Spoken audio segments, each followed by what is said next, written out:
thank you for joining us at the ever-improving No Soundbites Allowed podcast. My name is Michael Vasquez. We thank you for joining us in this adventure of describing the politics that go on in our nation on a personal and local level as often as possible, giving you, the audience, more than just 30 seconds to understand what's going on in our nation. We look forward to joining you as we go. Just sit back, enjoy the ride. Please remember, if you like the episodes, like it, share it, let other people know, and if you can, please donate, even if it's $2, even if it's $5, because it all makes a difference. We thank you, and here we go.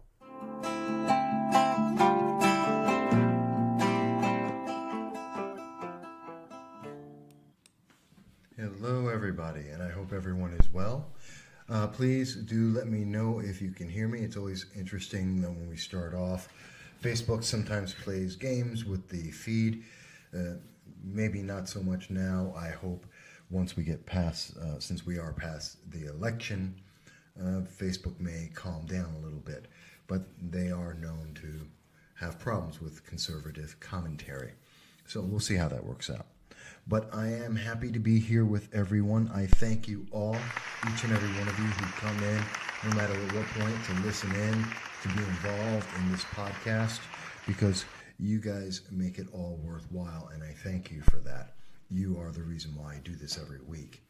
And I know it's been a little bit erratic the last couple of weeks as we were approaching the 2018 midterms, and I was having a little bit of a hectic schedule, to say the least. I've walked 150 miles just in the southern tier, Broome County region, spending many days out, about 10 miles a day, walking around, talking to people, getting people involved and getting them out to vote for whomever they decide to vote for, because I think it's important. And I think it's very promising to see that so many people voted in this election. Some 40% of those able to vote in Broome County, in the New York 22nd District, actually came out and vote. It's actually a little bit less. It was about 4 out of 4. 4 out of 10, came out, and actually a little bit higher. Almost 5 out of 10, but 4 out of 10 came out and voted, which is in line with the prediction that I had. We were expecting to see about 4.4, 4.7, and we're right in that range. Hello, Patricia. Good to see you here. Patricia has joined us. Now, I'm going to be talking a lot about the results of the election and the ongoing issues right now. In particular, the big thing that a lot of people are wondering about, and I've been asked a lot about, which is what is an affidavit vote, and what is a provisional vote, and what is an absentee vote. And I want to go into that in depth and to some degree and answer that. And of course, I'm always here to answer any question you may have, especially about politics, to go into anything. Patricia, everybody listening, just give me a thumbs up. Let me know that you can hear the sound volume is good. It's been a little while. I changed up the system a little bit, so I'm not exactly sure if you can hear me as well as I can hear you, or as well as I think it's come across here. So, as I was saying, there's a lot to get people out, to get them to vote. People did show up. One of my predictions, about 4.4, actually closer to 4.7 people out of 10 showed up and voted. That's an important thing. That makes a big difference. And it had results throughout all of New York State, not just in the New York 22nd District, and across the country. And I think that was a wonderful thing to see so many people come out and to beat the projections of almost everybody in getting there. So that was positive. I can say that I was wrong in one of my predictions. I was expecting 177 to 186,000 people to come out and vote in the New York 22nd District, and to have similar numbers across New York State and the nation. And as it turned out, I was very, very wrong. We saw a lot more. And I do have to give it to 538. That's a website, 538.com. They came out with a prediction, and in there you'll notice it says they expected 246,000 votes to come out, or voters to vote in the election. And I initially thought they were out of their minds and way too high. In fact, I stand corrected, and I give them props. They were right. It was almost that number. about 237,000 people have voted, with an additional roughly, I was doing the math before, roughly about 15,000 additional votes that are waiting to be counted. So they're pretty much dead on that, and I missed that number completely. And I'm willing to admit, I got it wrong. The projections on who's going to be the winner is looking like 51%. Whichever of the people who do win, it will probably be about 51% of the total vote. So we're looking forward to that. That looks to be online. Myself, 538, a couple of other pundits looked at it being, we knew this was going to be a top tier, top of the nation race, and it turned out to be correct. Something else that I got wrong, and I'll get into other things as we go forward, but I just want to clear the air here, what I got right, what I got wrong, and what does this all mean. So I do want to say I got something else that was wrong. I did mention, back in February, I think, I had stated, actually even 2 years ago, you can find video and audio of me speaking about this in podcasts, that I expected for Anthony Brindisi to have an effective race, to be competitive in the race. The race would have to cost approximately $16 million. And I was actually wrong. We're looking at, final numbers are not in, but this race was about $20 million. Now, 2 years ago and even earlier this year, when I said that this race would total $16 million, because of the competition and how much the Democrats want this district in the New York area to solidify their upstate standing and remove the Republican influence in central New York, most people looked at me and said, Mike, you're out of your mind. No one's going to spend $16 million on a New York race. And hello, Robin. Robin Scoville-Clark joined us, and I'm happy to have you here. And so people were telling me that I was out of my mind. It's not possible. No one would ever spend $16 million for this race. And in fact, what happened is we saw that about $20 million was spent. So blew me away, blew away every other projection out there, and even exceeded my predictions there. And so we've seen that a lot in this race. A lot of predictions were exceeded, surprisingly, by surprising almost every pundit out there. And Felicia Mitchell has joined us. Hello, Felicia. It's good to see you as well. So those are a couple of the big predictions I had made in terms of how much money would be spent. And God, was it not spent in commercials? The House Majority PAC spent about $4 million on this race by themselves. They were the first ones to start off with their promotions. They started advertising on TV, on the radio, with commercials back in March, and they did not stop. And I believe they spent they spent about $4 million, and I think in the last 2 weeks they spent at least another $500,000, if not $1 million, in this race, flooding the market, the airwaves, the TV, social media, everywhere. You couldn't click on anything on YouTube without seeing at least a 5-second clip of one of their ads hammering home their message, which, as we see now, is turning out to not be very accurate. And that's part of the results of what we're seeing from this election. A lot of people were saying, well, this will be a good thing. The race ultimately was a race about President Trump. This was essentially the 2016 election done over. And it was a question about, does the nation support President Trump? That was really what the ballot was about. And speaking to people all over the New York region, that's the answer I kept coming back with. This was about President Trump. How does he speak? How does he do international policy? How does he talk with reporters? His interactions, his personality. This was a race, an election, about the personality of the person who is president, and the fact that it isn't as presidential as we have seen in many recent presidents. That's what the big thing was. That, President Trump, he's not like other presidents, and he doesn't speak like them, he doesn't act like them, he doesn't act like other world leaders, and many people found that to be offensive, and because of that, well, they just didn't move forward. That was their big thing. Was that fair? That's another question altogether. Is it accurate? Well, that's a personal feeling. But it was the result of this election. That is, and we see once again, very much like in the rest of the nation, it's in the 2016 election, the nation is very much torn. We're very much down the line, not only partisan, but also not decided. The nation doesn't have a clear answer on are we happy with President Trump or not.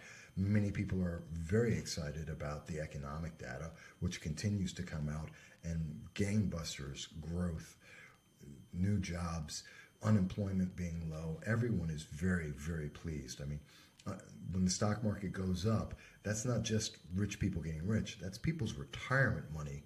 That's their money to retire on. And so we should all be very happy as we hear, that the stock market's moving forward and there are gains being made. That means people are able to retire with more comfort than they had before in their 401k. I mean, where do you think the mutual funds get their money from? The mutual funds are investing in the other companies. And when they're doing better, the mutual fund does better, your 401k does better, you have more money to retire with. It's a consequence of these actions, and that's a big thing. Very few people are looking at the consequences of some of the actions. When we see President Trump, and I tell you, take away his Twitter. Take away his Twitter. I guarantee you, if you took away his Twitter, and I spoke with many people about this, and that was a big issue, if you took away his Twitter account, you'd probably see 30% of all the problems that President Trump encounters politically would just disappear overnight. They just would. They'd be gone. But that's not going to happen. We've seen that very clearly. He's determined to continue to tweet, and so we have a very rocky president. Not like we haven't had that before. Robin mentions, I voted for Trump because he was different than all the other politicians that say what you want to hear. I'll take the ugly truth over a nice sounding lie any day. You and many, many of us, Robin, you and many, many of us, and I admit I voted for President Trump. I have no problem with that because I believe he was the best candidate and he had a view that made sense. And you know what? We're seeing the result of that, both in North Korea, where we actually are starting the peace process, which is not an overnight process, and that's been moving forward. We've seen it in his interactions with NAFTA and redoing those trade deals, and that's been coming forward. But the point is that more so, the 2018 midterms elections were about personality. They weren't about the economics. They weren't about the national safety. They were about the perception of the personality of the president, and that had a big impact, especially in the New York 22nd District. And so a lot of Democrats were motivated because they don't like the presentation of the president. They don't like how he speaks. And so that was, and they're still very upset about 2016 when Hillary Clinton lost, which has not been accepted. I mean, if you think that's been accepted, listen to MSNBC, CNN, CNBC, most any of the major news networks. You're going to hear people who are still pissed off and constantly referring back to 2016. It's 2 years later. It's kind of like President Obama. Throughout his administration, he was constantly referring to every economic problem was that because of President Bush, even though he was the one who was in office. And for his entire 8-year term, the economy was the economy of President Bush. Now that we're in President Trump's economy, President Obama's saying it's his economy out of nowhere, 2 years into it, because the first year he didn't say that. He said it was going to fall apart, just like the Democrats did. And they promised that we would go into an economic collapse and a recession. That is what they said throughout 2015, 16, and 2017. That hasn't happened. But that being said, and again, I'm distracting, but I got an hour and a half, so why not? But let's focus on the election. And I'm going to get to the issue of this podcast, which is that what is an absentee ballot? What is an affidavit ballot? How are they affecting you? Because they're going to make a big difference, not just here, but also down in Florida and in Arizona, in several races for Senate, for governor, for members of Congress. We're seeing this have a huge impact. But what is it? Why are they there? What's so important? But I wanted to make sure we had a background and I understood the results as are coming through, and I'm still doing an analysis on this. Many people are. So we're trying to understand how we got here. This is how the election went down. This is what the election was about. Now, the result of that, coming back, especially looking at the New York 22nd, I'm going to use that as an example, one, because it was massively followed throughout the entire nation. It's one of the top 5 races in the nation. And 2, because there's so much money being spent on it by PACs, both by the Democrats and the Republicans. In particular, on the Democratic side, the House Majority PAC. On the Republican side, you had the Congressional Leadership Fund, amongst others. So a lot of outside spending went on in this race. People were paying attention to a small area. The New York 22nd District is not remarkable for anything. I live here. I know this area. The people are great. Don't misunderstand me. People are great here, but there's no economic uniqueness about this region. There's no difference. It matches national averages in many ways about this distribution of population. Income is towards the lower end, but not drastically so. The economy is, well, it's New York State, so everyone's leaving. All the businesses are leaving. People are leaving because of Governor Cuomo and his economic policies, which will only get worse.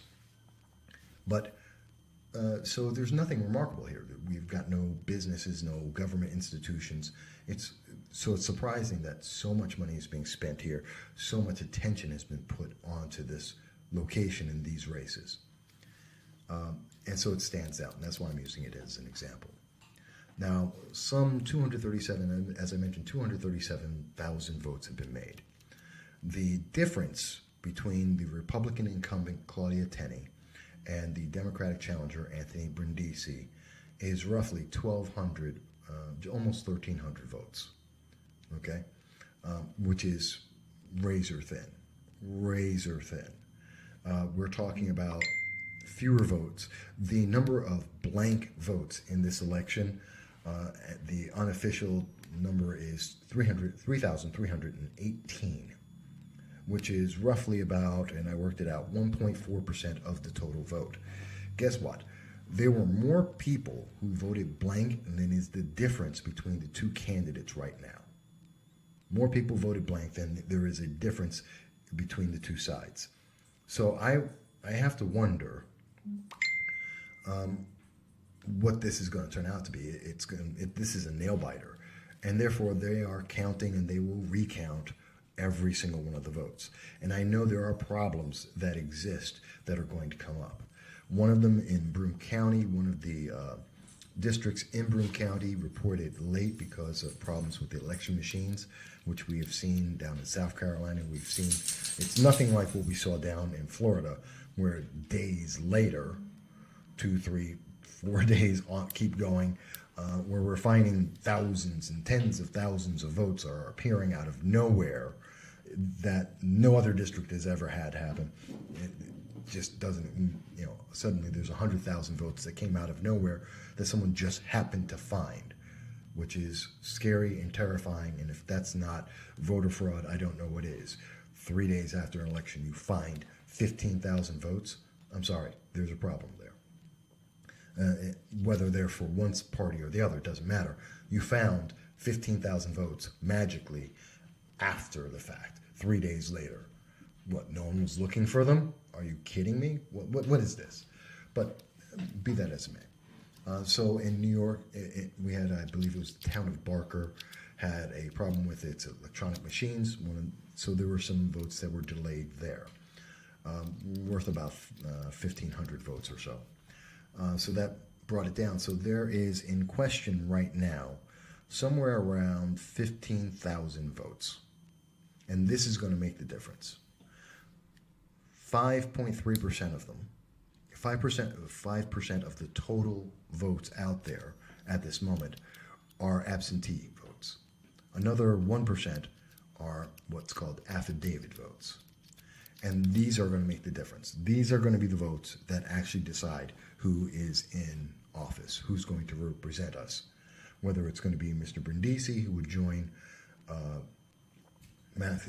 Representative Maxine Waters, who has already identified, and many of the Democrats are already identifying what their goal is.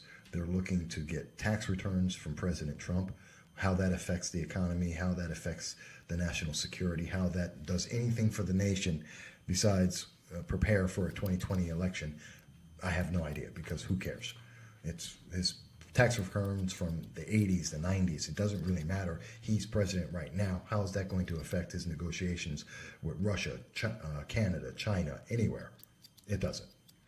But that is one of the goals that has been identified. We know that Maxine Waters is looking for revenge. She has been very clear in her statements since the election that she is going to be taking over in the House Finance Committee, and therefore she is going to exact revenge. You would say revenge for what? Apparently revenge for the Democrats not being in power since 2016. That's it. She's upset and wants to exact revenge because the nation has had economic improvements, because unemployment is down, because taxes are lower, because businesses have come back from overseas, back into the United States. This has angered Maxine Waters, so now she wants to get revenge. I believe her words are, "I'm going to do to you what you've done to us." The only thing that was done to the Democrats is we didn't vote them into office in the 2016 election. I don't know why that's such a big offense to her, but apparently it is, and the nation is going to pay for it, according to Maxine Waters. So Mr. Brindisi would be working in line with her, in line with Nancy Pelosi, who will become the House Speaker, in reference to doing all these things that are not going to help the nation, apparently. That being said, or we have the choice of the incumbent Congresswoman Claudia Tenney, who would be fighting against that. And while the Democrats have taken over the House, there are limits, and the more wins that are on the Republican side, the less the impact the Democrats can have, or at least a delay to it, since they do have to win votes. So that's why the race is important. And this is going to directly influence 2020. Because this race, if you thought you saw a lot of commercials this year, if you thought you saw a lot of spending this year, I will predict right now that in 2020, in this district, you will see even more. We will probably see a match of at least $20 million, if not more, spent on this local race, on the New York 22nd district, no matter which candidate it is. Because the Democrats want to hold on to it until they get to the midterm, until we get to the census results in 2010, and New York will lose 2 to 3 members of Congress, continuing a trend that started back in the 1950s. We will bring ourselves down to about 24 members of Congress, limiting the influence, political influence of New York State, and further endangering us to be successful and to be able to be economically competitive and politically competitive going forward. So we're going to lose at least 2 to 3 members of Congress. This may be one of the districts that is split. I expect it to be split 3 ways, but I know that that the Democratic Party has had plans since June of 7 different options on how they can split the district. It's not pretty. It's not an advantage for the public, I tell you that. But that being said, let's go forward. And I know I'm going through a lot of background details. Believe it or not, this is actually the short version, folks. There's so much information. But in looking at this, and I know it's a little dense, and it's a lot of information to try and absorb all at once if you don't do this every day like I do. But it is important. It does matter. This is how elections are being done now. This is how people are influencing you and how to influence your vote and their objectives there. And I think it's important for us all to understand that. And what are the consequences of that? But let's actually focus on that. Get a little more focused here. And I did want to mention, if you want to hear something that was an interesting observation about elections and about the trends that we're going to see going forward, the fact that we're going to see the same kind of political manipulations, advertising that we see with Disney. And I would advise you to check out my Star Wars podcast, where I'm talking about how elections have become like Disney marketing Star Wars. The way that Disney is marketing episodes 7, 8, and 9 is exactly what we're seeing in our politics right now, and it's really disappointing and depressing. But there is a direct correlation. I advise you check that podcast out. You can see it on Facebook. You can see it on YouTube. So let's go into absentee voting. So, the meat and potatoes of what we're going to be talking about here today. Absentee voting. Now, as you can see, this is from the New York Board of Elections, and they describe what absentee ballots are. So let me give you a really short, very simple answer. An absentee ballot is the ability for an individual to vote in a region that they will not be in and able to vote on the day of election. So, say you're a snowbird. That's one of the big things. Snowbirds, individuals who spend at least part of the year, up to half the year, in another state or in another state than their home state. So many people here in New York, some of them are older or such, they may have houses or spend part of the year in Florida, and then they come back to New York. So in the winter, they're down in Florida, and the summer, they're up in New York because of the temperatures and climate, and it's a little bit better. But they get to, because New York is their primary address, they get to vote in New York, and they would fill out an absentee ballot. Now, in many states across the nation, you can have, if you're not going to be able to vote for whatever reason, you can just go and do it. You can get an absentee ballot, and you can vote for whatever reason. You're going to be sick that day, you don't want to get up out of bed, you think it's going to rain, whatever the reason is. In other states, you can do it that way. That's called early voting. And so you have an opportunity to vote ahead of the election in person and sometimes by mail, depending on the state, or sometimes electronically. And you can do that, but in New York State, you can't. There is no such thing as early voting in New York State, although sometimes people confuse the term early voting and absentee voting. So that's where that difference comes from. If you hear someone said, I voted early, no, that means they did an absentee ballot, which means they sent it in because they weren't expecting to be in New York State on election day. So, simple enough there. Now, let's go forward with it. So that's what an absentee ballot is, to give you the opportunity to vote when you won't be in the state, although you still live in that state as your primary residence. You didn't move somewhere and you're temporarily, you live in New York State, you still live in the New York 22nd District. So you can vote in that district still. So with that said, okay, so we know what that is. And it's very straightforward and it's very simple. Now this year we have, as I said, about 5% of the total vote. 12,000 some odd ballots are being looked at right now.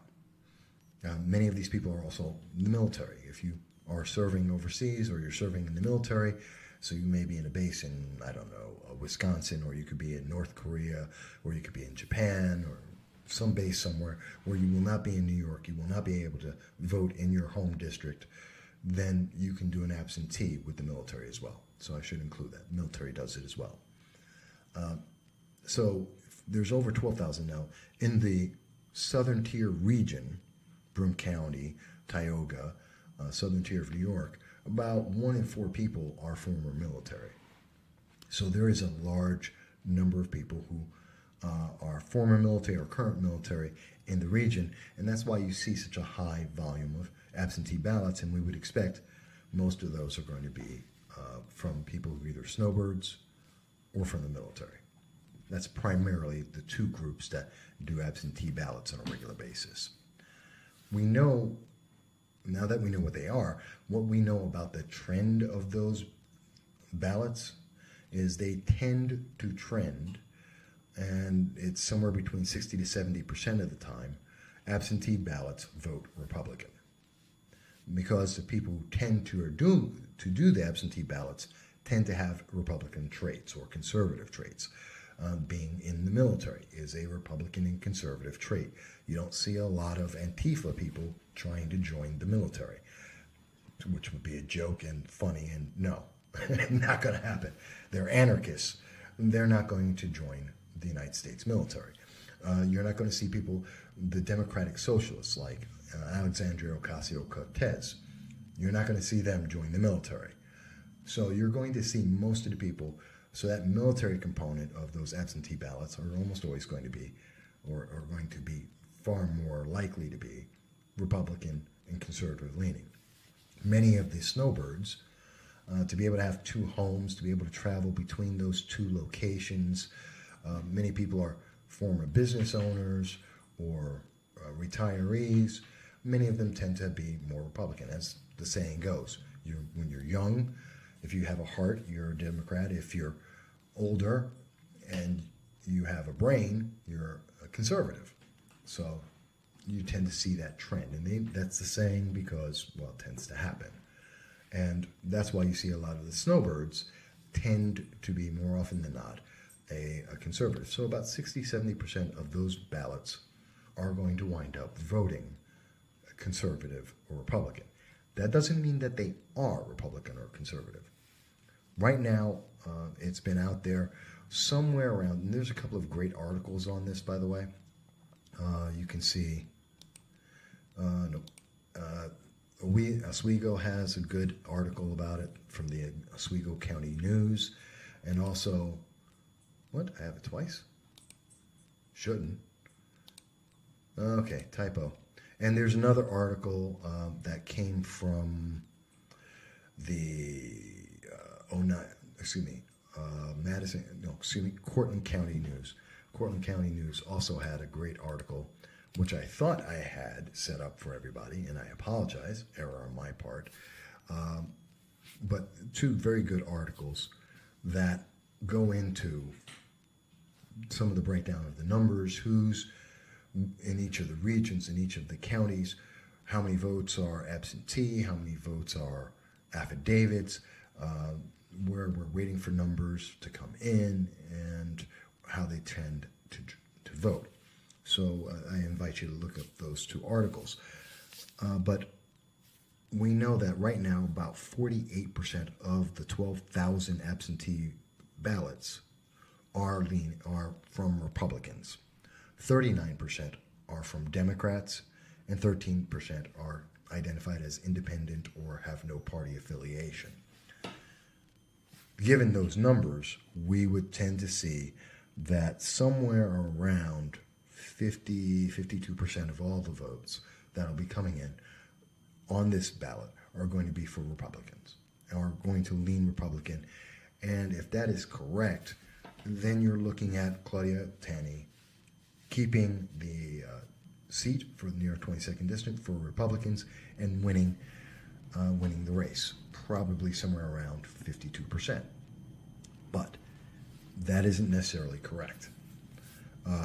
We could see a little bit, there are some Republicans, I'd say about 10% of them, that voted for the Democrat, mostly because of Trump or some personality issues, not based on economics, not based on success of the economy, the national defense and safety.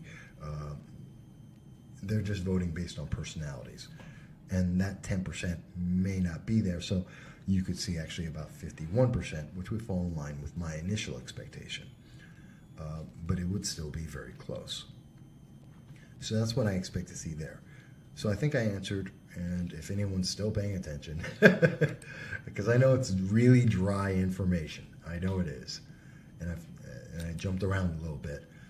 But hopefully, if everyone's paying attention, then the question would be on this, and I'm just trying to see, essentially that's answering the question about absentee ballots. It's dry, it's boring. This is your politics at work. This is how our elections go. And you're going to see more of this going forward. And it's a big deal. It's a very big deal. Like I said, part of the problem, and one of the things that scares me, is there is an element of what we're seeing down in Florida that is getting a lot of attention right now. in some of the races down in Florida with the Scott race, is that suddenly votes are coming out of nowhere. And no one knows how many actual votes are missing or need to be counted. And it seems almost as if, as needed, if the Democrats need more votes, they suddenly appear and they have more votes, which is very scary. But what we're also seeing here in the New York 22nd District is something similar.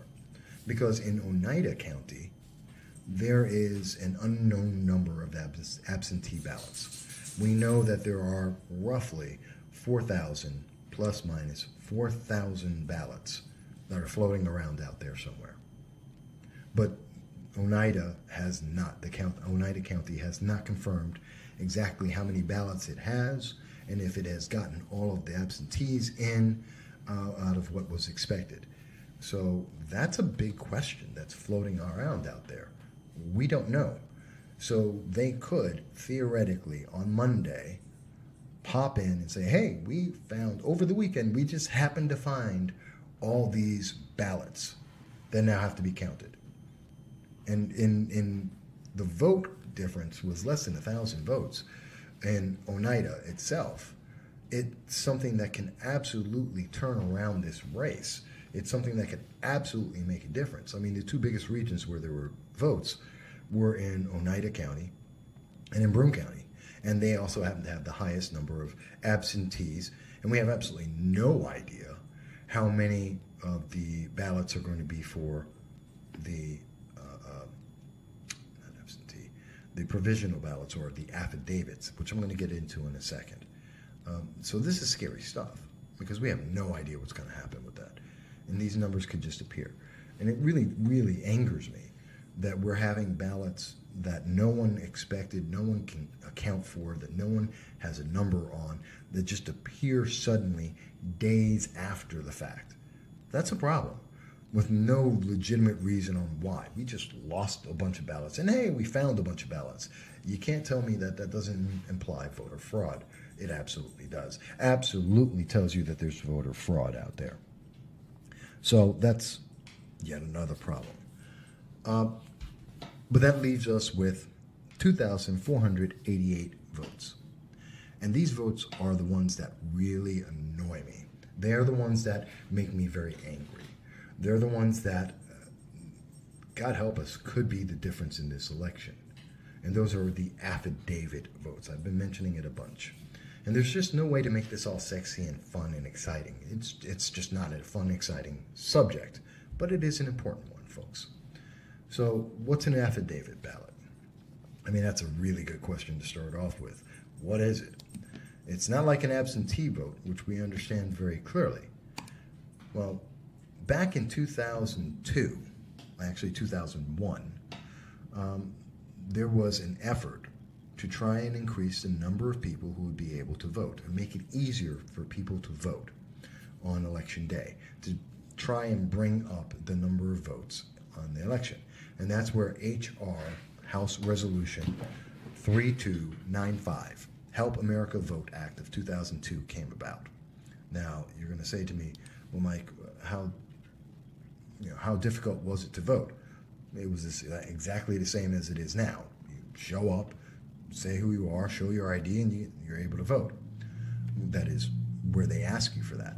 And sometimes dead people, when they don't ask for ID, dead people come out and vote somehow. Or people who, 72 people who live in a house that doesn't exist all come out to vote. Or more realistically and more directly to this election in the New York 22nd District, we had people from Brooklyn travel to the southern tier, I know for a fact, in the southern tier and other parts of the district, and they said they wanted to vote in our election for this race, the congressional race, where they're not able to do so. They're not registered, they don't live here, it's not their race, they can't vote on it, yet they tried. But in 2002, they thought, well, we can fix that, we can make this more fair, and in doing that, what we're going to do is we're going to pass a law that says, so say you just moved, last week you moved, or you just registered, and you want to come out and you want to vote. You're not on the ballots. You're not in the books. No one knows where you're at, or you're listed somewhere else in the state, but you want to vote, especially for president and for Senate. So you have that right, pretty much anywhere in the state, to vote for your senator, vote for the president. So we have to make it easier for you. So they passed that bill. Also, HR 32, what was it again? HR 3295 also allowed, the reason why we have the electronic voting machines are because of that. That paid for those machines to go from the old lever machines, kind of like the casino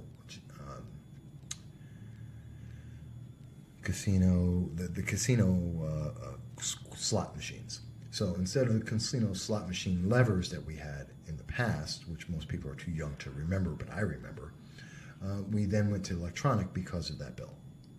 So that's what it did. Now, what it created, to allow people to vote from anywhere in the state, if you just registered, if you just moved, as long as you're a registered, you should be a registered voter, you're able to vote. That's when they created, hey Kevin Dyer joined us. Thank you for joining in this somewhat dry subject, but an important one. They created what's called and if you hear the term provisional ballot, it's the same thing as an affidavit ballot. They're the same thing. People use the terms interchangeably. They mean the same thing. That's what was created in 2002.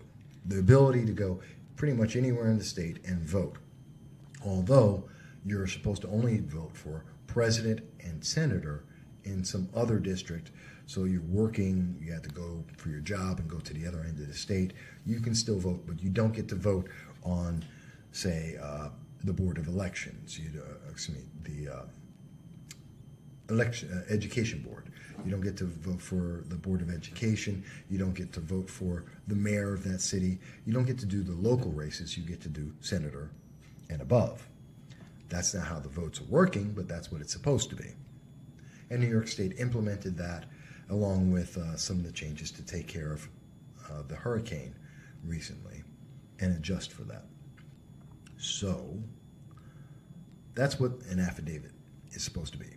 It's a person who doesn't live in your region that's voting, but they're only supposed to vote for senator and above and not supposed to vote for local races, which they vote for anyway.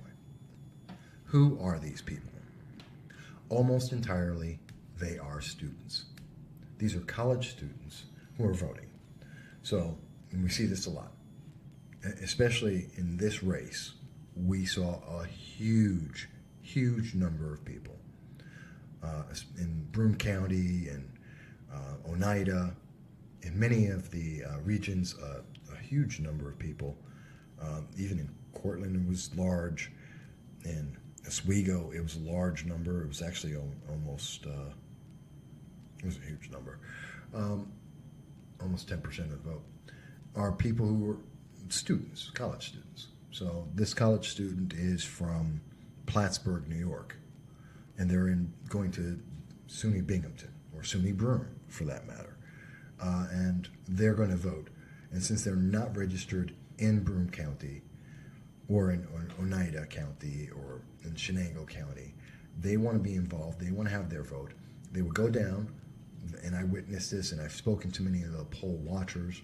They would go in, they would mention, they would be found as a registered voter, but not in the region. They would mention that they're a student, they present their ID, and then they would be able to fill out this this affidavit ballot saying, I want to vote in this race, and I can. Problems with affidavit votes by students. One, students can make more than one of them.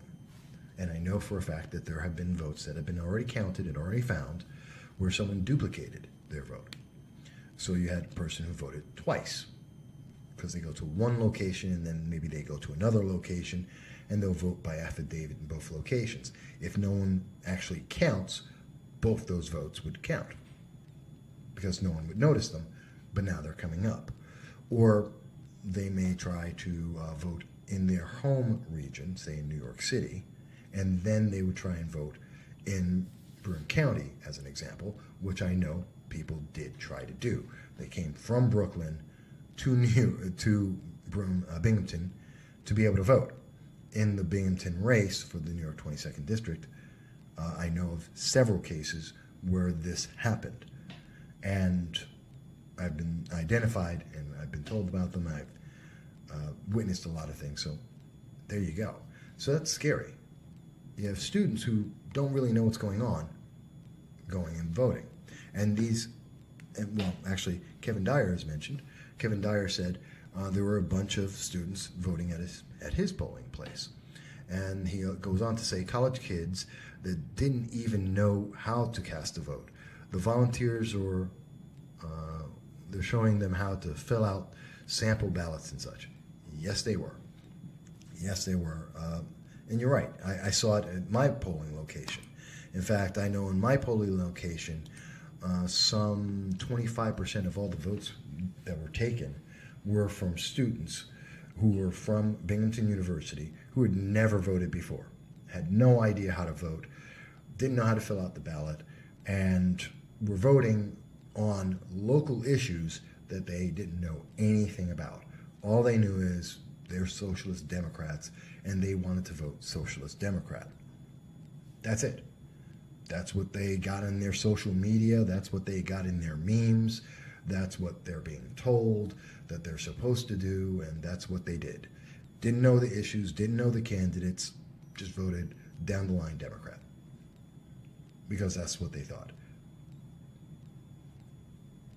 It's kind of upsetting, and it's kind of terrifying that people are potentially going to alter races simply because they saw a meme on Facebook. And because they have the ability to use this provisional or affidavit ballot, they're able to change an election because they want to be a socialist. In this case, as an example, they want to be a socialist and they want America to be socialist. They've never lived in a socialist nation. They've never talked to someone who's been in a socialist nation and lived under that. They have no idea about who the candidates are, what the candidates stand for, what their records are, what their history is. Don't care about the economy of the United States as it stands right now. They know nothing about politics. All they know is they got a meme, and that meme said you should be a Democrat and a progressive, and you should vote progressive on the ballot, and they did. Now, I have to admit, there is a little bit of an assumption on my side, because I can't say that every single college student at Binghamton University that filled out an affidavit was voting Democrat because they believe in socialism. I can tell you that the trend has been in every single poll that's been done up till now, and as I have previously talked about in various podcasts, all the polls show that there is an overwhelming, about 40% of the students in college right now believe in socialism. Their teachers believe in socialism. None of them have lived in socialist nations. Somewhat of a generalization, but I stand by it. I think it's pretty accurate. And they're voting in that manner. The impact of that they have not considered whatsoever. I'll go into that in a second.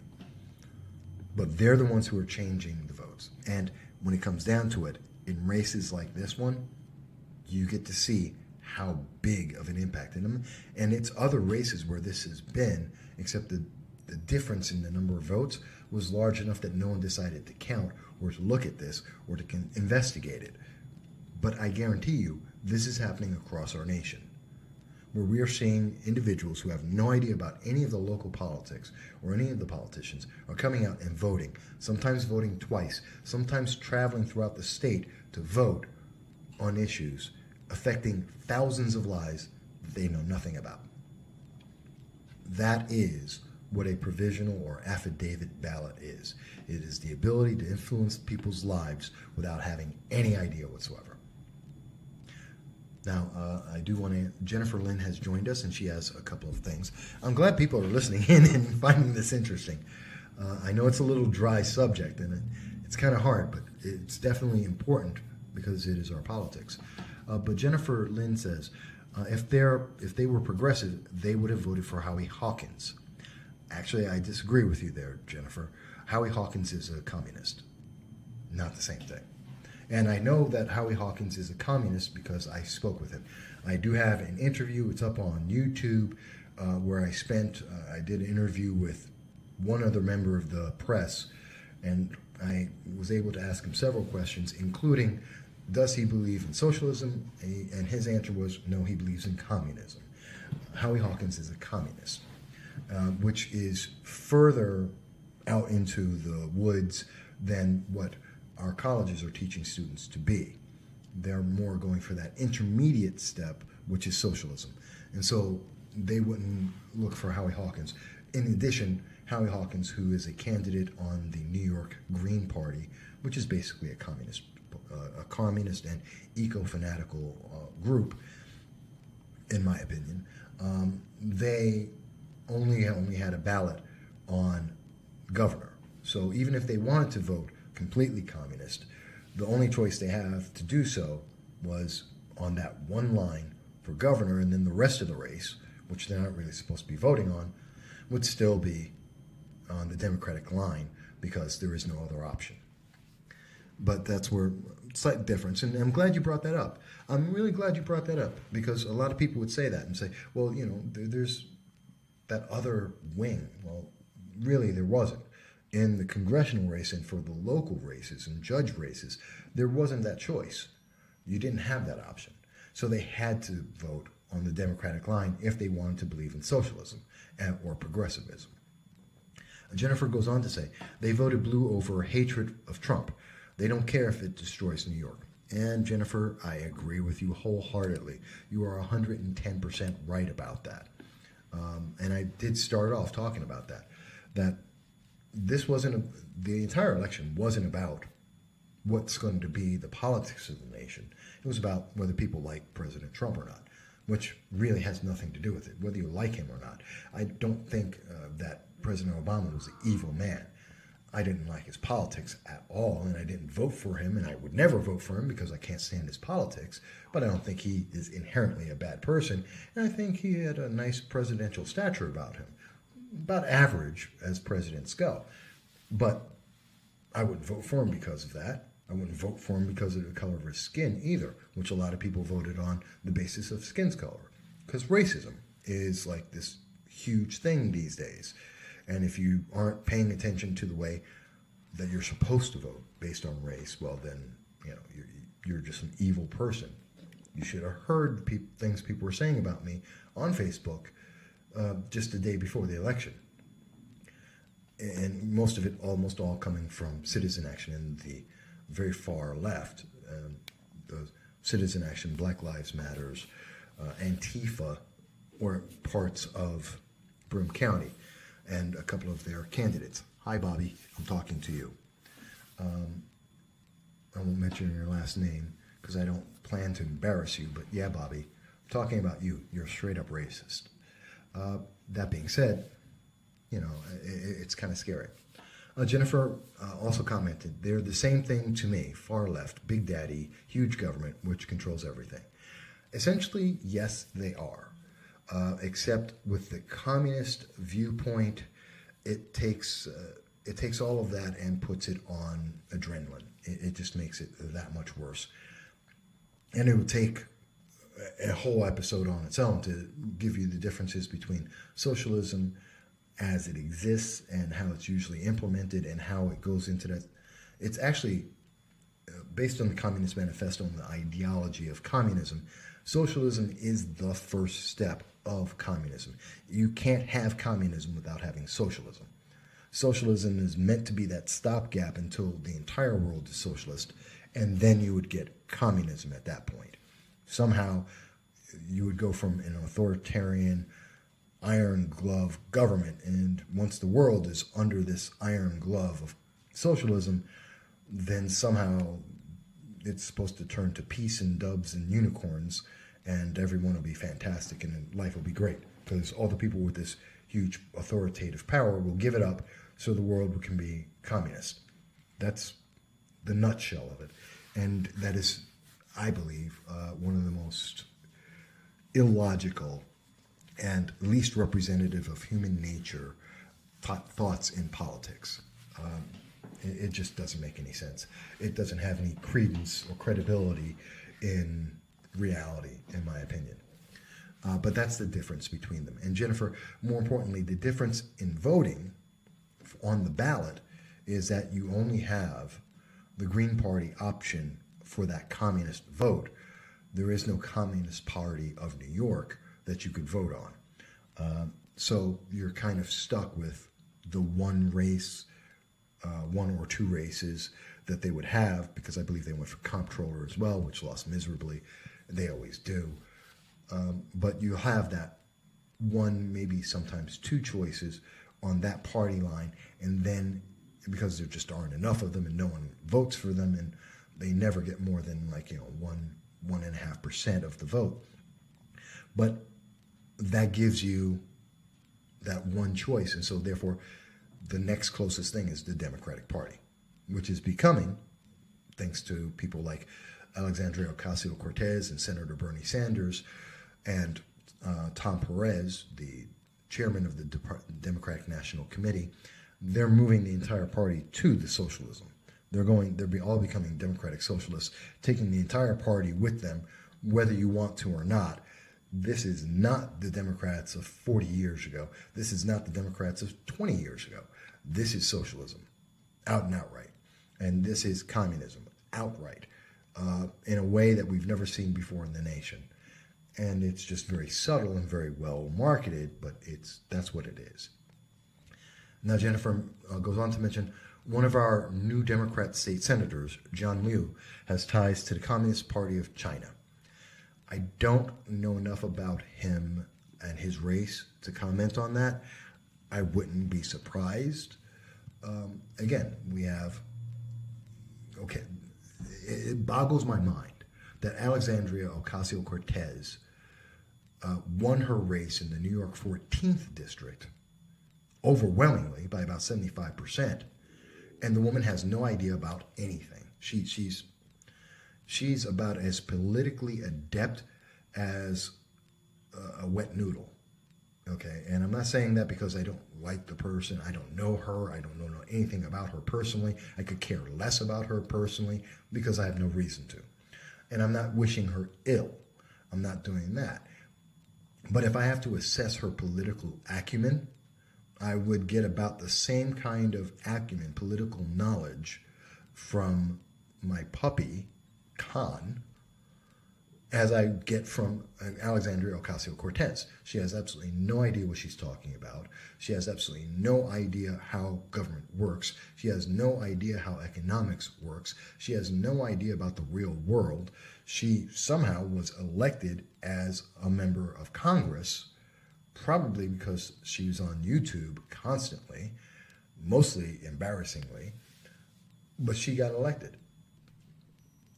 There's a consequence to this, that we're going to see a growth of this. We're going to see a growth of groups like Citizen Action and their mantra and their mindset. We're going to see a growth in the Black Lives Matters. You're going to see a growth in the Antifa of the world. And if you've been listening to this podcast, I've been talking about this for over 3 years, maybe 4 years, that I've been saying they're coming. This movement is coming. That we're seeing this trend grow. I saw it 3-4 years ago, and I've spoken about it consistently since then. And this is just, I was thinking it would happen in 2020 or 2022, but in fact, it's happening now. It's starting faster than I thought. And she's just one example of it. And that should terrify people. That we can have politicians who can win simply because they're saying a bunch of bullet points that make no sense but sound good, that have no idea what they're talking about, have no idea how government is run, have this idea in their head of what government's supposed to be about and how it's supposed to be without any credible shred of evidence for that. That's what we're becoming. Because someone said you should be in favor of that. And how dare you? And if you don't, you're a danger. That you are dangerous if you don't do that. That's terrifying. That is scary. That is upsetting. And we see this over and over again. I'll tell you guys something. Just before I came on today, I got some news. Just to let you know how bad things are getting and how scary they are. There is something that I want to share with you.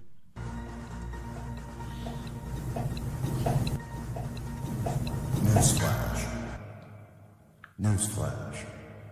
Okay, folks. So, just before I came on air, I received a document from a source about a complaint that was filed with the Board of Elections, the Federal Elections Commission from Washington, D.C. This is a certified receipt that I received that was dated as of November 7th of 2018. And this is in response to a Federal Elections Commission review, an allegation that was put out there about the Anthony Brindisi, the New York 22nd race, in particular about the campaign donations of Anthony Brindisi, who was a member of the New York State Assembly, and to his election campaign for the race for Congress. And based on this document, which was signed by Lisa J. Stevenson, the acting general counsel for the Federal Election Commission of Washington, D.C., the letter that I have now, I just received it, states very clearly that Anthony Brindisi broke election law, but because he broke it into a small amount, it's okay. There was a complaint that was filed in April of this year, April of 2018, alleging that Anthony Brindisi had taken money from his state campaign and gave it to his federal campaign, which is illegal. You can't do that. You can't take money from a state campaign and give it to a federal campaign that you're in. That is illegal, expressly illegal. And it was about $2,000, 2 payments of $1,000 apiece, which violates election law. And in the response dated November 7th, one day after the election, on a complaint that was made in April of 2018, they state that while it is a violation of law, it's okay because it was so small. It's $2,000. And because it was only a violation, since he only broke the law with $2,000, it's okay. That's a problem. He broke the law. That is a violation of the law, period. Stop. This is a violation of election law. He misused the law. He misused money for an election. That's a character issue. That's a question. Why wasn't this response given to the public before November? It was done in April. April, May, June, July, August, September, October. 6 months, 7 months that they had to respond. It took them 7 months to respond to a very simple, documented item. He, in fact, took money from one campaign and gave it to another that is legally prohibited. He did that. It shouldn't take 7 months to get that answer. And the answer, and the reason why it took so long, I believe, is because, well, it's a small amount of money. So they let it go. And he won. So let it go. Since he won, we can just forget about it. And no one will pay attention to this. The public won't know. Even though it's a public document, you can look it up yourself. The public doesn't know about it, doesn't care about it, so it's okay. This is part of that mindset we're seeing out in politics now, where we're telling people, well, don't worry, it'll be okay. We can forget about that. That's not important. Even though it's a character issue, we can ignore that character issue, because the real thing is how you feel about something, how your feelings are about it, are more important than the facts, than the laws themselves. I'll give you another example, which infuriated me, and again, may be in direct result, because, again, when we saw these affidavits being submitted, which in Broome County alone was somewhere around, the absentee and the affidavits combined, they came out to about 10% of the vote.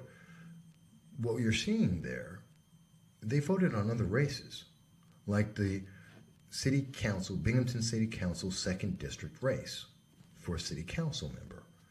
And what we saw there is, again, students and individuals voting on that Democratic progressive ballot for a progressive candidate by the name of Dan Livingston.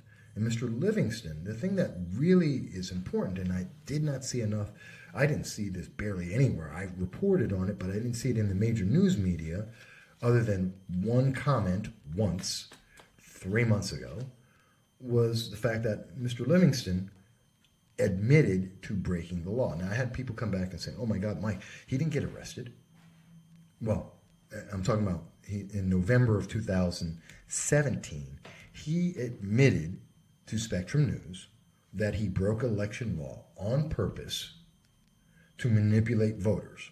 He purposefully was trying to manipulate the vote to win an election. He admitted it. It was on Spectrum News. It was November of 2017. He went on to WNBF, a talk news radio program, in August of 2018, admitted that he did that, admitted he was aware of it, and said that he would do it again. This guy won. And admitted, now people say, Mike, you can't call him an admitted criminal because he wasn't arrested, he wasn't convicted. That's stupid. Yes, you can. He committed a crime. He is aware of the crime. He admits that he did commit the crime, and he has gotten away with the crime. That doesn't mean that he's no longer a criminal. It just means he didn't get punished for it. But he's a criminal. That is not in question. If I rob a bank, you don't catch me, and I tell you I robbed a bank, that doesn't mean I'm not a criminal. It just means I'm not caught or prosecuted, but it doesn't mean I'm not a criminal. Dan Livingston broke election law to manipulate voters for his personal political gain. He is a progressive, aligned with Citizen Action and Black Lives Matters and Antifa, and he broke the election law, to my knowledge. This is my understanding, and I may be wrong, so I don't want to align him with those groups. He may not be. I don't want to say definitively because I can't prove all of those groups are where his association is. He is a progressive. He admitted breaking the law. He admitted that he did this crime on purpose to win an election. He mentioned that he would do it again, and he ran in another election and he won. Because the news media didn't want to talk about the fact that he broke the law, never got charged, even though it was publicly aware, and has not suffered. I can't wait, and perhaps I will file a complaint to have him removed because he's an admitted criminal. The question is not whether or not he got convicted. He admitted the crime. He willfully did it. But this is what we're seeing in America. And that's part of the problem, because all of the kids who are filling out those affidavits have no idea. They have no idea. They're not from Binghamton. They don't know what happened a year ago, whether or not they even care. And because he's a progressive and he's identified with the far left, they're willing to vote for him. Same thing with Ocasio-Cortez. She's identified with the far left, a socialist. Then they're going to vote for her. We should be scared about that. That's a bad trend in our politics. Jennifer goes on to say, are those ballots going to change the results between Brindisi and Tenney? Yes. Jennifer, you may have come in a little bit late. Yes, it will. 5% of the race is potentially going to be, it is going to be decided between the absentee ballots and the affidavit, or sometimes called provisional ballots. Absentee ballots are 5.3% of the total of all votes, and another roughly 1% are the affidavit or provisional ballots of students. So yeah, that is where the race is going to be decided. Right now, 48% of the absentee ballots are for Republicans. I would say that roughly 60% of the, probably 70, probably 80%, realistically, probably 80% of all the affidavit ballots are by students, and those students are going to vote Democrat. So we're going to see a very close race in the New York 22nd District, but we're probably going to see, at the end of the day, Claudia Tenney winning with probably about 51% of the total vote. Probably somewhere around, she'll win by, I don't know, 2,000 votes, something like that, maybe less. It's hard to say. But thank you for asking that question. That's a good question. And I did go into it for a while at the beginning, but it's important. And there's a lot of details in it, but without recapping all of it, yeah, it's the absentee ballots and the affidavit ballots. And I honestly believe that if it were not for the students who did the affidavits, outsiders from the region voting in a race they know nothing about, if we took them out, then you would see an overwhelming, the absentees will make a very strong case and show a very strong vote return in favor of the Republican incumbent Claudia Tenney. But you'll see when the final vote comes out with those affidavits, you may see that balance that out a little bit and make the race closer than it should be, or what is accurate for the people who actually live here, for the actual residents of the New York 22nd District. So you will see that difference.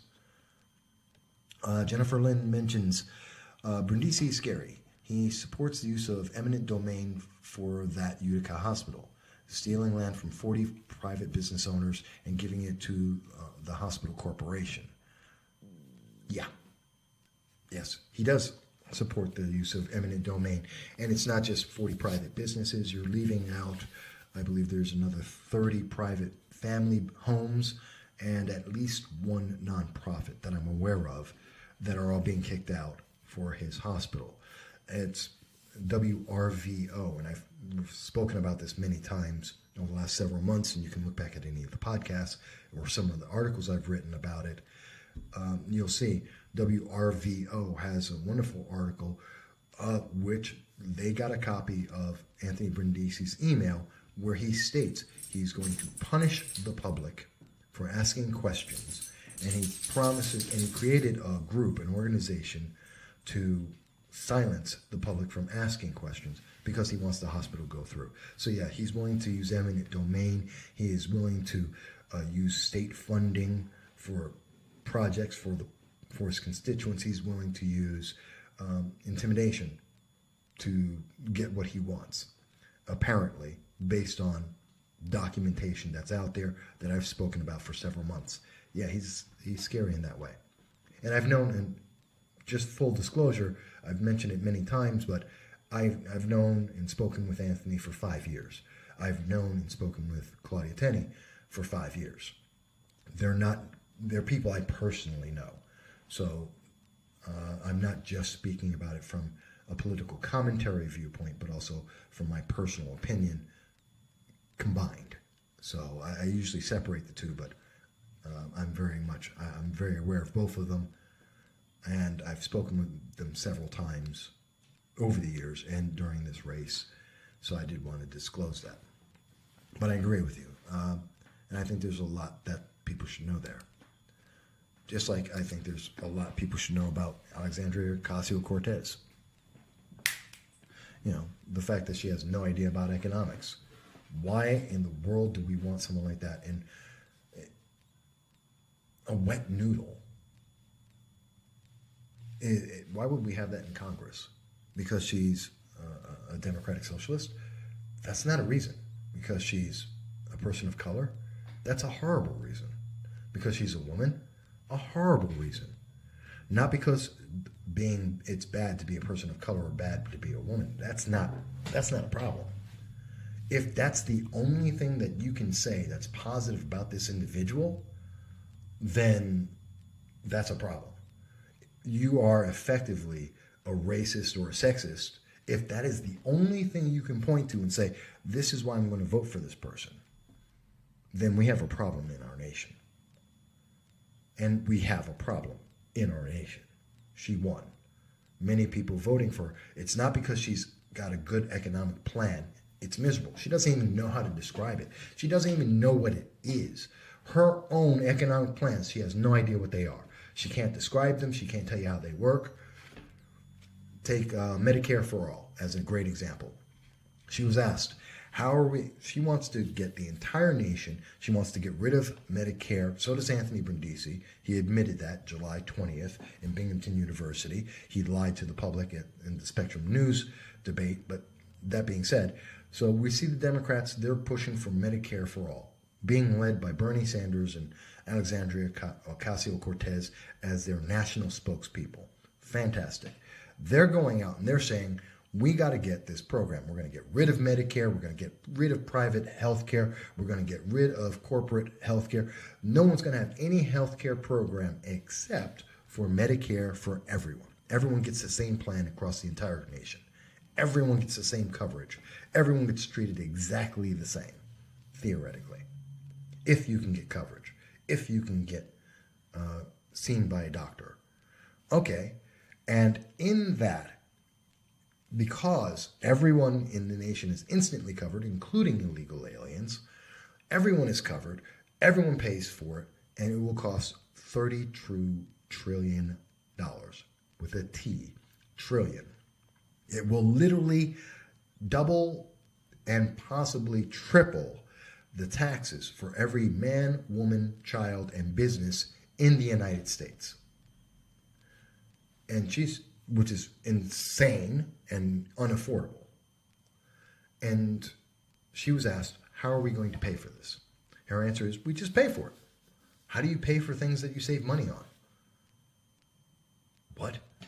That's stupid. That is probably one of the most illogical and most inane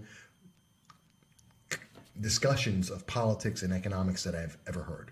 But yet that's what Alexandria Ocasio-Cortez offers, and that's what we're getting for Congress. And theoretically, you're going to see more of it in 2020. I don't know how people aren't terrified. I am. I'm personally terrified. But Kevin made a comment. Kevin says, I want to be sure to understand from what you're saying.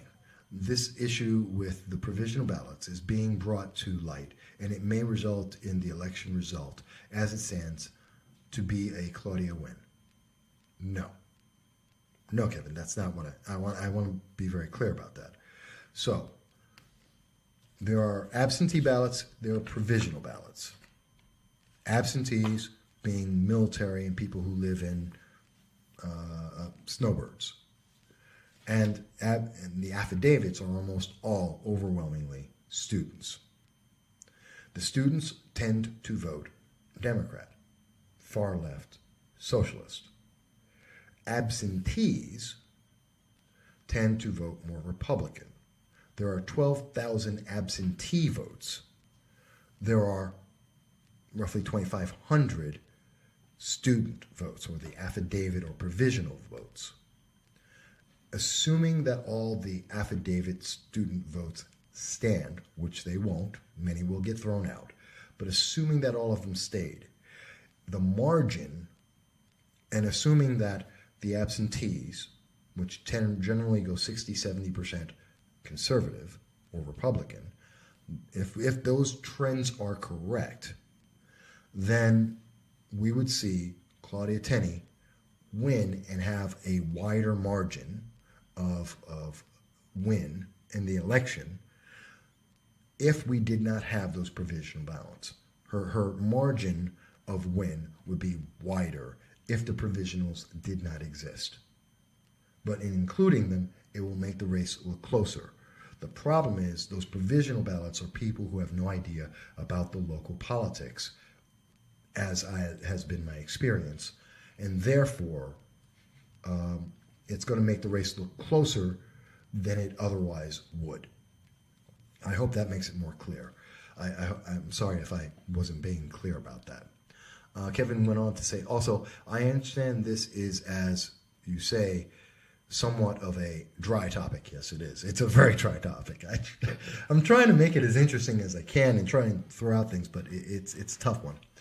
But I also agree it is incredibly important, and this knowledge seems to be misunderstood in the mainstream. Voters need to be informed. Kevin, you're not kidding there. it's not just you. I can tell you for a fact that I was on the day after the election.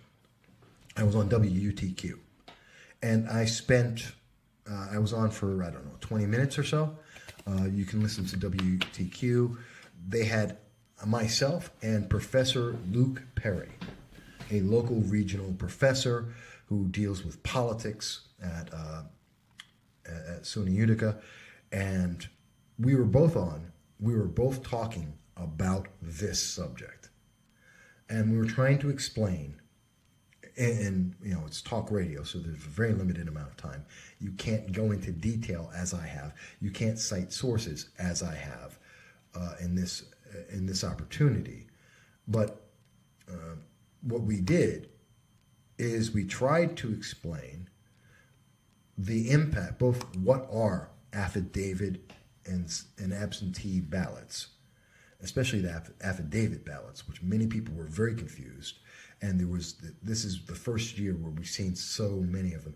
I mean, literally, there's a handful on any given year. There was a slew of them throughout Binghamton, throughout Oneida, as I understand, that came in and altered the results that are very important. And people are not familiar with this. They don't know about the 2002 Act of Congress that made this possible, that potentially can increase or cause voter fraud, both intentionally and unintentionally. So it's an issue that, and I'm talking about, WTQ, this is talk radio, it's a news program, pretty informed individuals. I've spoken with them, I've met them, I know them. Rocco Loduca, Jay Aiello,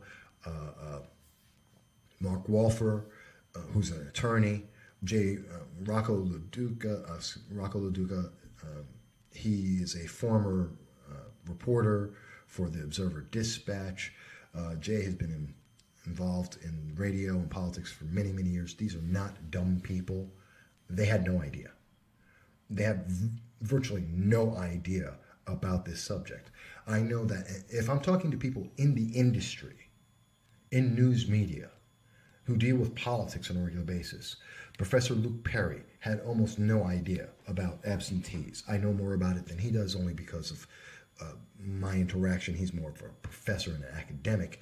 I'm real world political commentator dealing with it directly, so I've had more interactions with this, but I don't know it well. I don't want to misunderstand. This is this area that's kind of gray for everyone. There are certain laws and then there's practices. Like I said, you can violate the law, as it seems Anthony Brindisi did, as I know that Dan Livingston did. And it doesn't mean that the way the law is going to be acted upon is going to be the same as what the law says it should be. There is that difference. So it's a difficult subject, and it's not simple. It's not one of the reasons why no one hears about this. Very simply, you can't make this a 30-second soundbite. Well, actually, yeah, you can. Affidavits are the ability of students from anywhere in the state and possibly out of state, to be able to inject themselves into local politics and alter the outcome by making socialism more real or more of a reality. There's your 30-second soundbite. It's so heavy-handed. It is so one-sided. It is so blatantly political manipulation that no one will use it. And I'm sure I can make a similar statement on the Democratic side, and that would be something like, in 30 seconds, affidavit ballots are your ability to jump in and to kill and stop all of the racism, the sexism that is inherent in modern politics today. This is your ability from anywhere in the state to go into a region and make sure that socialism will thrive. That is the way that it can be worded in 30 seconds as a bullet point on the other side. Both of those statements are heavy-handed. They're useless. They're political traps. They're manipulations. And because this subject really doesn't have a good soundbite, a 30-second answer that isn't absolutely patently obvious on how it's just biased, you don't hear about it. And because it doesn't, unless you have a very close race, so few people are doing it that you're never going to see it. It's not, this has been going on since 2002. No one's ever heard about it. No one's ever talked about it. Why? Because it's almost never happened. Students are the ones who usually do the provisional ballots. Students usually never come out for an election. They never get involved, so no one pays attention to it. There's so few of those affidavits that it's not enough to make it. One, it won't change most elections, and two, it does most elections. But because no one's paying attention, no one sees how it's being used, and so no one cares. But you could see that in a school board election, but no one's counting that. No one's thinking about it. No one's looking for it. And that's where the scary part is. That's where the manipulation comes in, that you can use this as it's being, and now we get to see it in a big race where everyone is paying attention, and you can see, hey, this is a problem. This is a disparity. This is something that's wrong with our election system. The intent was good. The use is bad. We should do something about this. No one wants to talk about it because it's a dry subject. It is not exciting. It is not fun. I get that. It doesn't mean it's not important to talk about. It doesn't mean that we can't take time to explain it. And I hope that I've done a good job of explaining it. And Kevin, please let me know. You or Jennifer or Patricia, Felicia, everybody who's watching this after the fact, and you make it through this. And you know what? I just want to applaud everybody who makes it through this, because I try to make these as interesting as possible. I really do. I really do try and make it as interesting as possible. I try and make it as fun as possible, because it's meant to not only just be a conversation, but also somewhat entertaining, I would like to think. But I gotta thank you guys making it through this and listening to the whole thing and going through the numbers and the conversation. Thank you. You guys are great. And send this out to other people. And it may take a try or two. I know the conversation is dense. I know that it's not fun. And it's not engaging in the way that if I said, when I say that Dan Livingston is a self-admitted criminal, that's engaging. That's exciting. People will go, really? Really? Wait a minute, they elected a self-admitted criminal? Yes, they did. It's a city council in Binghamton. Wow, aren't Democrats proud of that? That's a conversation. And that's something that grabs people's attention. Oh, yeah, I want to know more about that. Yeah. When we have votes that disappear, as we see in the Rick Scott case for governor in Florida, where 100,000 votes magically appeared 3 days after the fact. That's something that people can grab onto. Oh yeah, I want to know more about that. But when we hear something about this is how votes are made, these are the people who can make them. This is how people are being told to use their vote, to influence the vote, to subtly change the vote. No one wants to talk about that because it's not exciting. And I'm not denying it. It's not exciting. It's not the most exciting conversation I've ever had as a podcast. But that makes it no less important to have.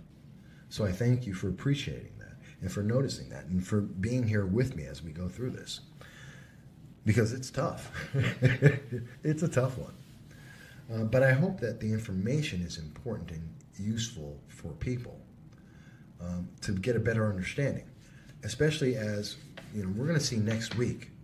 There's going to be a lot of back and forth on this. You're going to hear a lot of people talking. There are going to be absentee ballots that are going to get thrown out. There are going to be, not just in New York 22nd. This is happening across the nation. I'm just using the New York 22nd as an example because it is such a high-profile election, because it is such a close race, because we're seeing the media take time to talk about some of these races.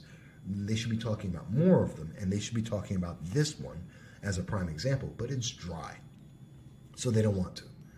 But this is something that's important because you're going to see this in 2020, in the presidential election, that election cycle, that race. You're going to see more of this. This was the test run. In my opinion, this was a test run.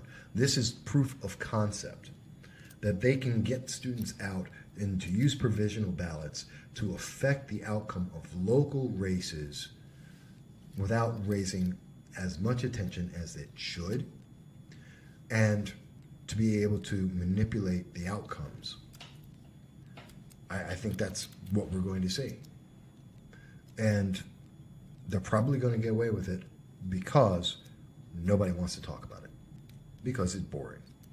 Because it's not a fun subject and people aren't emotionally, ooh, like someone saying, I just magically found 15,000 ballots. That's something everyone goes, oh my God, I understand that. 15,000 ballots. Where'd they come from? How could they possibly? That sounds like bias. Well, so does a provisional ballot that is controlled overwhelmingly by individuals outside of the region they're voting in with no knowledge about that region. That terrifies me. That terrifies me. But I'm a political junkie. I'm a former congressional candidate. I talk to politicians every day, almost. So I'm a little outside the norm. I get that. Doesn't mean it's not important, though. And yes, it's boring. It bores me sometimes, too. When you read through, when you're reading through statistics and data, some of it, yeah, it's not the most exciting reading I've ever had in my life, whether it's politics or not. But it is important, and that's why I do the reading. And that's why I take the time to speak with you, because I don't expect everyone to spend the 6 hours of data that I'm doing to do that on stuff that's really not exciting and doesn't come up very often. But I do plan to speak to the Board of Elections to go into some of these numbers, to get the data, and analyze it. And I should mention that on November 19th at Vestal Public Library, I have been invited by the Americans for Restoring the Constitution. They're going to have an event at 7 p.m. I'm going to start speaking. It's a 2-hour event talking about the election of the 2018 election and how that's going to have an impact on the nation. Talking about some of the numbers and how I'll talk about the voter suppression, talking about voter manipulation, talking about the result of who we have now in charge. And I don't just mean Alexandria Ocasio-Cortez on the federal level, who, in my opinion, is a complete moron and knows nothing. That's bad, but that's only one vote. Although there are more of her, and there will be more of her coming. But let's look at it on a local level even. In the state level, we're looking at the New York State Senate is now Democrat. And they support their Democrat leader in the state, Governor Cuomo, a man well rumored to be completely corrupt, though it has never been proven, a man whose economic policies have been so ineffective that people have run out of this state at record levels. We're like the top 3 for 3 years, and people exiting the state. I mean, U-Haul is loving us right now. We're probably a profit center like they've never seen before. So many people are leaving New York State. And yet he got reelected. That's a consequence. And because the state Senate is now Democratic, the issues that Governor Cuomo is promoting on his path to the 2020 presidential nomination that he hopes for, because we all know he's running for president, no matter what he wants to tell people, he's trying to be president of the United States. So when we take that into account and we think about it for a second, things like, what does that mean? Well, that means we're going to see higher taxes. We're going to see the red flag legislation and restrictions on gun owners. We're going to see the minimum wage increase across the entire state with no compromise for upstate New York, which can't afford it, driving out more people and more businesses and increasing the amount of unemployment throughout the state. We're going to see probably an implementation of Medicare for all, which means we're going to affect the health care of everyone in the state and double everyone's taxes and give them a lower quality of care at a higher cost. But this will be everyone in the state. You're going to see probably the guaranteed jobs for all, which is basically everyone is guaranteed a job. Doing what? Who knows? Paid for by whom? The state, apparently. Which is a question. Where we're going to get the money to pay for that? On top of the money, we're going to have to pay for health care. On top of the fact that we're losing population and businesses and unemployment's going up. Where we're going to employ these people? The government doesn't have a business. The business of the government is take people's money and, well, that's basically it. That and protect people. But we now see government doing way, way more. But essentially, the government doesn't create anything. Well, we're going to create more divisions of people who are going to enforce regulations on the fewer and fewer people who are left. We're going to regulate each other. I mean, we're going to have one division regulating another division that regulates the public. It makes no sense to me. It's not clear. It doesn't make any sense. There is no articulation on this. It's just an idea that will get passed that has no effective reality. It's kind of scary. And it drives me nuts. But these are some of the consequences, and I'll go into it in greater detail with more clarity once we get there. By the way, I should also mention, as I said earlier, I have received a document about the violation of election law by Anthony Brindisi.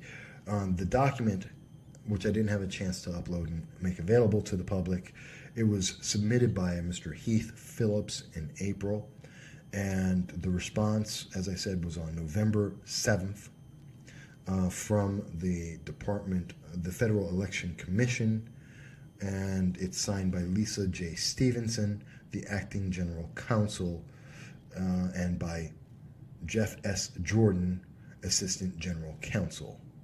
So I just want to make sure this isn't something I just pulled out. I do have the document. It's on here. You can't see it.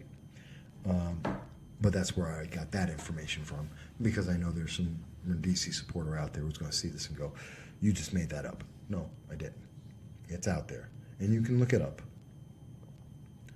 It is reported. It is recorded federally. So there's that. But I am finishing up. We're just about at the end here today. I thank everyone always for being involved. And I see Heather Omicha joined in as well. Hi, Heather. Didn't forget about you. I didn't see it immediately. It's been an interesting conversation. I hope everyone has been enjoying it. I'm just checking the different comments they get while I'm on here with you.